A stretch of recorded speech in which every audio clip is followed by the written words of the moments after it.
আপনাদের সকলকে এক থাকতে হবে। আপনি দেখুন, যেখানে ভাগ হয়েছে বিজেপির লাভ হয়েছে। আপনাকে একটা ছোট্ট উদাহরণ দিই, আপনি শুনুন। তৃণমূল কংগ্রেস 2021-এ জেতার পরে বিভিন্ন রাজ্যে বিধানসভা নির্বাচন লড়ার জন্য গেছিল।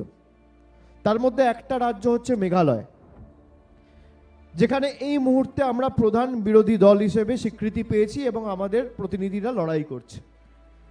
মেঘালয়ে 5টা বিধায়ক জিতেছিল কংগ্রেস, 5 জন বিধায়ক জিতেছিল তৃণমূল।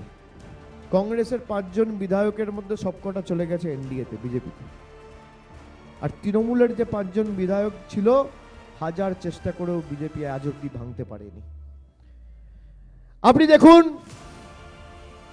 ভারতবর্ষে কোনোদিন দেখেছেন বিজেপি ভেঙে অন্য দলে গেছে? দেখেছেন? একমাত্র হয় বাংলায়।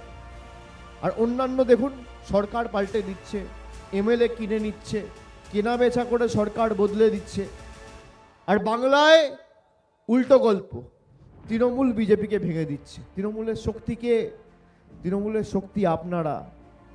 মোরা একই বৃন্তের দুটি কুসুম, হিন্দু মুসলমান, একটি তার নয়নমণি আর একটি তার প্রাণ। এই তো তৃণমূল। সাম্প্রদায়িক সম্প্রীতি, নানা ভাষা, নানা মত, নানা পরিধান, বিবিধের মাঝে দেখো মিলন মহান। তৃণমূল পার্টিটাকে আমরা কি বলি? TMC. T for temple, M for mosque, C for church. T দিয়ে টেম্পল, এম দিয়ে মস্ক আর সি দিয়ে চার্চ। এটা কাকতালীয় নয়, এটাই বিধির বিধান, এটাই সাম্প্রদায়িক সম্প্রীতির বার্তা, এটাই সর্বশক্তিমানের আশীর্বাদের নিদর্শন। তাই আর যাই হোক, আমাদের সকলকে এক থাকতে হবে। মালদা এবার 8-4 করলে হবে না, 12-0 করতে হবে তৃণমূলের পক্ষে।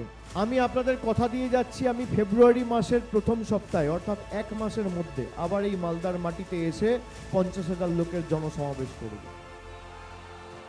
প্রধানমন্ত্রী আসছে আগামী 17 তারিখ, আমি শুনেছি। একই মাঠে মিটিং হবে, একই মাঠে। তৃণমূলের ট্রেলারটা সেদিনকে দেখাবো, আর পুরো সিনেমাটা 26-এ আমরা দেখিয়ে দেবো এই বিজেপিকে। আমার ফেব্রুয়ারি মাসের প্রথম সপ্তাহে আবার দেখা হবে, সেদিনকে বাকি খেলাটা হবে। কি খেলা হবে? হবে? এবার খেলা হবে না, এবার পদ্ম ফুল উপড়ে ফেলা হবে।